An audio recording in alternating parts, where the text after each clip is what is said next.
Welcome back. In today's video, I'm going to share with you 7 simple tips to help you know how to start dating after a divorce. And tip number 1 is pretty simple. Use the dating apps to experiment.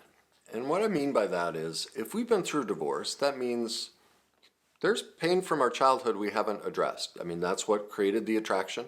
If you've seen my other videos on divorce or relationships, you'll know that's true. That's what the science shows is all we're doing in relationship is replaying the unhealed trauma from our childhood. That's it. We learn about relationship in childhood.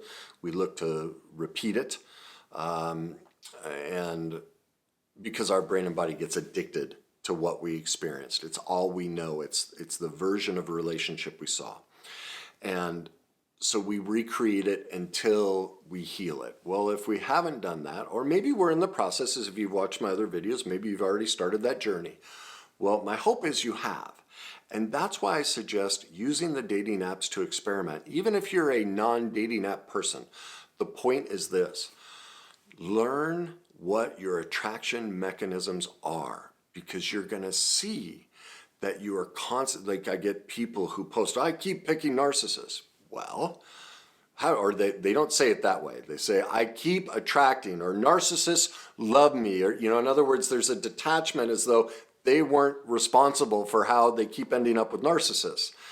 Well, that's because they're not aware of how their childhood and their past trauma is still affecting them. They haven't healed enough, so they're still placing the responsibility on to the narcissist or somebody else. It's not. We have billions of people we can choose from to date. If we keep ending up with toxic people, that's a mirror into the toxicity, with loving, perfectly imperfect toxicity within us that needs to be healed. Okay? So that's why I say use the dating apps to experiment, because take the ones that like you normally are attracted to and don't select them. Start looking at different people and going, I wonder what this person would be like on a date. Like, just go on a date. Just real simple. Just learn, like, what is it? Why don't I like this? What's triggering me here? Because, again, we have to reorient our brain from the toxic dynamic we got taught in childhood. And so we have to put ourselves in a position to learn about it and find new attractions. So that's step number 1. Use the dating apps to experiment. Step number 2, start going out with all the boring ones. I'll never forget, my counselor told me that decades ago. I was like, I came into the office like, how will I know I'm normal? And he goes, Kenny, all those women that right now you find boring and unattractive, he goes, when you start finding them attractive, that's when you'll know you're ready for a real relationship. And I literally, without pausing, without even thinking, I just said the big F word. Sorry, I did. I was like, there's no way. I'm not, like, because the picture in my head of the boring, so-called unattractive ones, they're not unattractive. But when you look at those types that you would never pursue, you put that moniker on them. It's not that they are, it's about your own issues. But I was like, oh my God, that's just no way. Well, here I am years later, and he's right. I can see the type of woman I'd always been attracted to, and man, that chemical, it's just like, man, I crumble inside. Like, I get weak in the knees, and and then immediately I am hit with all the death and destruction. Like, I see a tsunami, and I see me splayed out afterwards, just dismembered and destroyed. And I'm like, man, she's great, but I'm not going to end up like that again. And so it's like, now there's an aversion to that attraction. It's immediate. It's like with my drinking, what makes an alcoholic or an addict keep going back is they think it's going to soothe the pain they're trying to avoid. When they finally give up is when they recognize, no, I'm going to be in more pain. And that's when they let it go. And so, like, I'll smell drinks. I love this one. I miss the taste of a drink. The problem is I had no option. I sit across from someone who has one drink. I'm like, how do you do it? It's just not, I'd be like, we're not done until I got 20 of them. It's just the way, my trauma history works. And luckily, I'm now at the place where if I think about a drink, I immediately see the consequences. Well, I don't want any part of that. And that's why I'm saying start dating the boring people. You need to train yourself to start having that reaction towards the so-called attractive ones and start seeing these safer, more quiet, more appropriate, less dangerous, less toxic people as attractive. Number 3, look at your hobbies and not the dating apps. I talked about this in another divorce video, that we need to learn to date ourselves. And so one of the things is after you use the dating apps to experiment and try all that out, then if you like, I mean, it's up to you, do what works best for you, but maybe back out of the dating apps. And now, if you've sat down, like I suggested in other videos of, deciding what your morals and values are, what your needs and wants. Needs and wants are things that bring us joy. These are our hobbies. And so when we pursue our needs and wants and go to places and do things that bring us joy, we're going to run into somebody else who shares the same joy. And so that's why number 3, look at our hobbies, not the dating apps. When you're hungry for attention, when you're hungry, because that's, I think in general, most people get on dating apps because they're feeling bored, lonely, and the H word, right?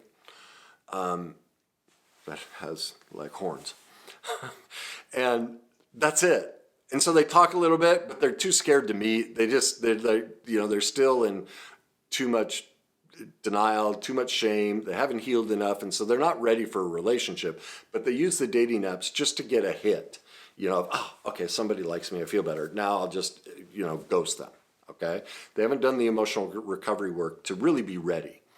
So for those that are ready though, they'll recognize, I don't want that. Like, that's why I got off the dating apps is I found I did it. And then I found that's what everyone else was doing. I was like, well, this isn't what I want. This is driving me insane. I'm not doing this.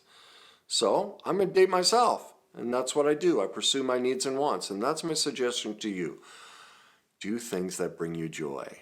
And you're going to run into somebody else who's doing something that brings them joy. And isn't that a great place to start from? That's number 3. Number 4. Gas pedals. You've heard me talk about this. When we start dating somebody, too often we're shut off, no gas, too much gas, going 70 miles an hour, we puke our life story. The point is this, have some boundaries. Learn to accelerate slightly. Share a little bit about yourself. See what they do. Do they open up a little bit? Oh, great. Maybe I'll share a little bit more. Do they then back off? Well, then back off. Same thing with talking and texting and all these different things.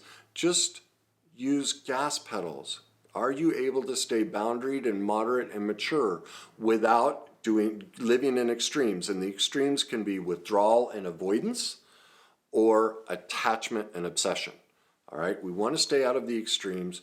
We want to learn to slowly share ourselves appropriately, maturely and moderately to build that connection. Number 5, find a friend.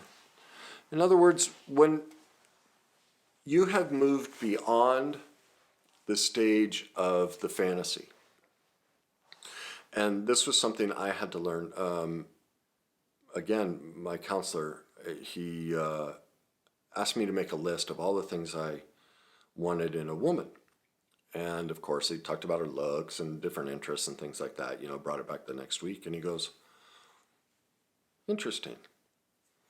He leans in and he goes, Kenny, what about someone who likes you? Never crossed my mind.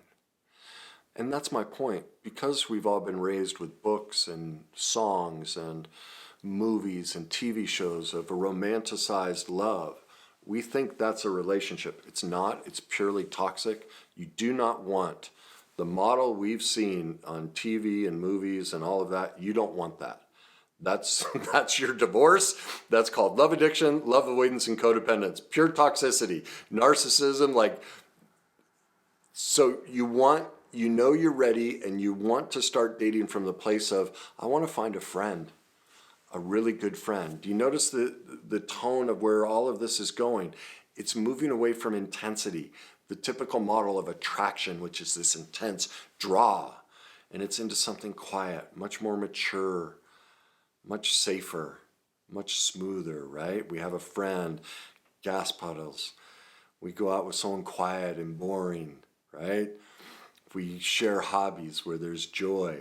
But do you see how much more moderate all of this is versus the toxic, intense dynamic that everybody else sells? Even dating coaches, they sell, they're like trying to get you. That's how they draw you in, is I'm going to sell you how to get that intense love. Well, me personally, do what works best for you. I would go, that's a coach that can make me fantasize incredibly well, but my chances of finding love are very slim.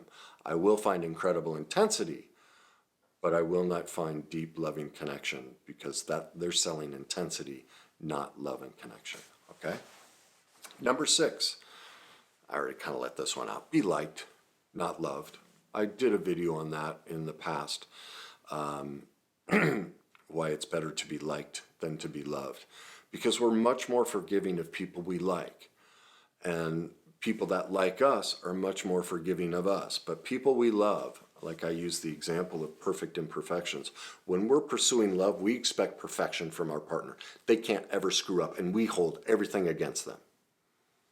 But someone we like, a friend who's lazy, doesn't shower, and procrastinates, and has some imperfect habits, we're like, I love you. I like you so much, I'll put up with that. Now, I'm not saying put up with abusive, destructive behaviors, but my point is liking somebody, we are much more in reality of the human condition, that we are all perfectly imperfect.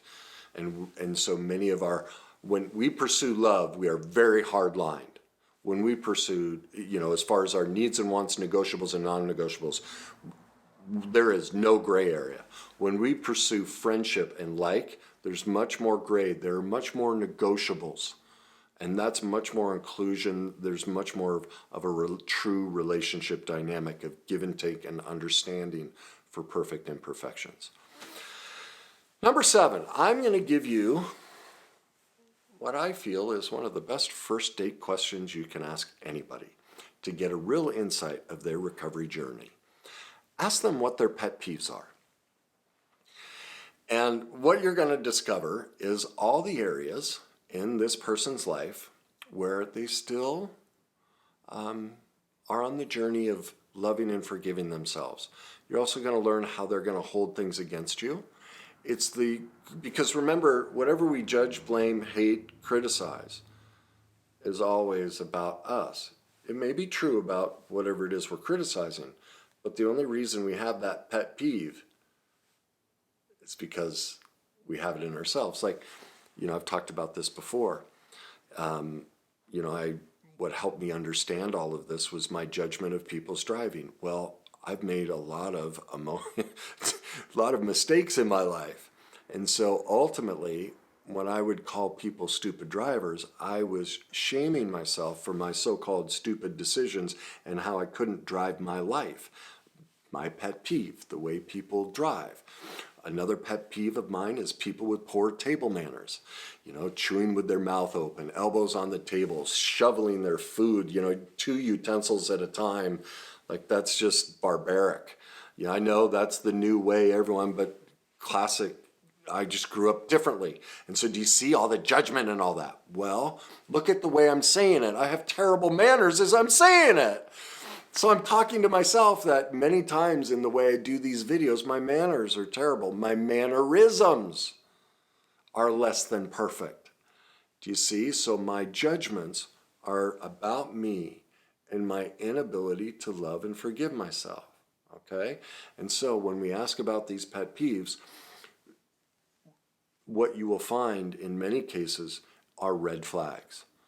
Like, this is one of the ways you can kind of figure out a narcissist, is because they'll love to tell you about their pet peeves.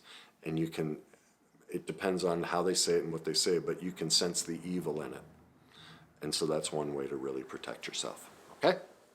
Now, let me give you a whole host of resources so you can gain knowledge, skills, and tools and all of these things as you take yourself out on the adventures of dating after divorce. The first one is watch my video on the truth about ghosting. All right? This happens so much in dating, and this will help you, again, stay away from toxic people. Number 2, the 5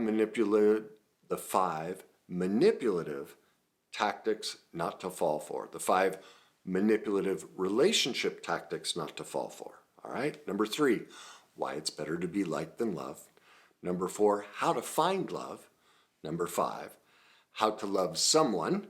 Number 6, how to create unconditional love. Number 7, the 10 do's and don'ts for a great relationship.